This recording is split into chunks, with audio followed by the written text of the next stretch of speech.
Introducing Growth Guarantee Homes from MP Developers. Trust forever. எந்த சமையலும் ருசி தேடும் ரகசியம் ₹20. கர்நாடக மாநிலம் பெங்களூரை தலைமை இடமாக கொண்டு செயல்படும் ஸ்ரீ ஸ்ரீ ரவிசங்கரின் வாழும் கலை அமைப்பு உலகெங்கும் கிளை பரப்பி யோகா, தியானம் பயிற்றுவிக்கிறது. உடல், மனநலம் குறித்த விழிப்புணர்வு நிகழ்ச்சிகளை நடத்தும் இந்த அமைப்பின் சார்பில் 2016 தில்லி யமுனை நதிக்கரையில் உலக கலாச்சார திருவிழா நடத்தப்பட்டது. அதில் உள்நாடு, வெளிநாடுகளைச் சேர்ந்த ஆயிரக்கணக்கானோர் பங்கேற்றனர். வாழும் கலை அமைப்பின் செயல்பாட்டால் யமுனை நதிக்கரையில் சுற்றுச்சூழல் பாதிக்கப்பட்டுள்ளதாக சமூக ஆர்வலர்கள் சிலர் புகார் அளித்தனர். இதை விசாரித்த தேசிய பசுமை தீர்ப்பாயம் வாழும் கலை அமைப்புக்கு ₹5 கோடி அபராதம் விதித்தது. அந்த அமைப்பும் அபராதத்தை செலுத்தியதுடன் தீர்ப்பாயத்தின் உத்தரவை எதிர்த்து சுப்ரீம் கோர்ட்டில் மேல்முறையீடு செய்தது. நீதிபதிகள் சதீஷ் சந்திர சர்மா, NK சிங் அடங்கிய சுப்ரீம் கோர்ட் அமர்வு இந்த மனுவை விசாரித்தது.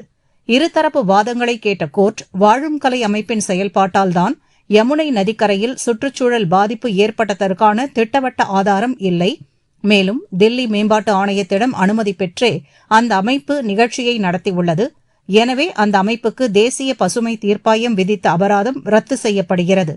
ஏற்கனவே வசூலிக்கப்பட்ட ₹5 கோடி தில்லி மேம்பாட்டு ஆணையம் வாழும் கலை அமைப்பிடம் திருப்பித் தர வேண்டும்.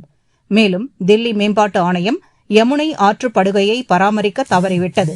தேசிய பசுமை தீர்ப்பாயத்தின் அறிவுறுத்தல்படி ஆற்றுப்படுகையில் சீரமைப்பு பணிகளை மேற்கொள்ள வேண்டும் என நீதிபதிகள் உத்தரவிட்டனர்.